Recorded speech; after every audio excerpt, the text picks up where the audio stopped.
ఈ పూట పూర్తి ముస్తాబైనవి ఏమిటి కదా కొత్త బెరంపల్లి తెలిసినదా? అప్పుడే వచ్చినదా కోపము?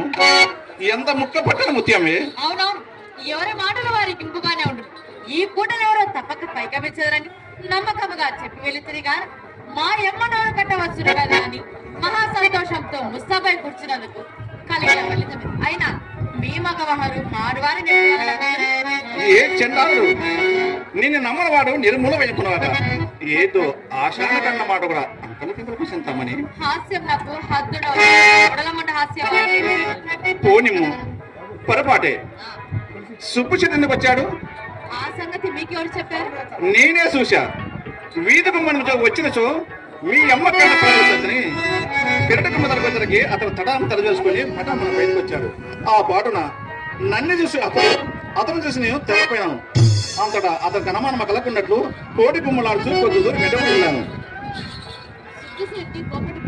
అతడు ఏమీ చెప్పినా తెలియనప్పుడు నేనేమీ చెప్పినా చెప్పే కదా. సరే కానీ అండి, ఎందులో కేసుకురని అతను నడకపోయిద్దిరా? అడిగినా మేళకమ్మల చెప్పినాడు. చెప్పిరు కదా, ఇక సందేహమేమి? నా సందేహమా? అడిగినా కోపకిచ్చున్నావు కదా. కోపం ఎందులకండి? నా ఎందేమైనా పాపం ఉండేది కదా. షాబాష్, అదే మాట. సరే, మేళం కలిసి వచ్చిన విచ్చలవిడిగా వీధికమున పోక బెదరసు పెరటాడి సందేశం అదో అసలు మన చికిత్స చింతామని.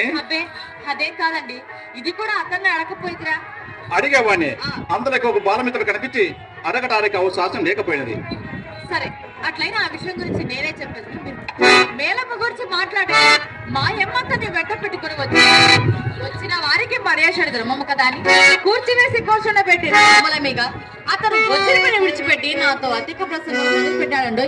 అంతలో నాకు కోపం వచ్చి చప్పుర మేడ దిగచ్చకపోయింది. మా యమ్మ నా మనసు కనిపెట్టి అతన్ని తోడు చూపుడకు దడిదాన్ని తీసుకుని నమ్ముడు నమ్మకపోండు జరిగిన యథార్థం. వేదముగా నీ మాట నేను ఎప్పుడు నమ్మలేదు. ఎప్పుడైనా నాతో అబద్ధమడ నా నమ్మకము మీతోడనే కాదండు, మరెవరితో అబద్ధమాడదని చింతామణి ఈ కులంలో పుట్టవలసింది కాదని చిన్నలు పెద్దలు శ్లాఘించుటకు ఇది ఏ కారణం కదా. సందేహమేమి? ఎవరి మాటలు ఎలా చెప్తాను? నేను